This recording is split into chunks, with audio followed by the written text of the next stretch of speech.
الرزاق إلى حميد درويش.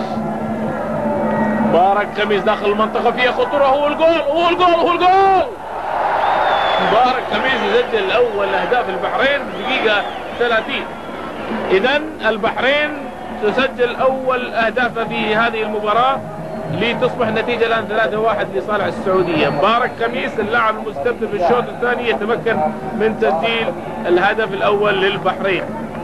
تصبح النتيجة الآن 3-1 للبحرين. دقيقة 32 يسجل اللاعب مبارك خميس أول أهداف البحرين في هذه المباراة، ويتبقى على نهايتها أعزائي المشاهدين تقريبا 13 دقيقة على نهاية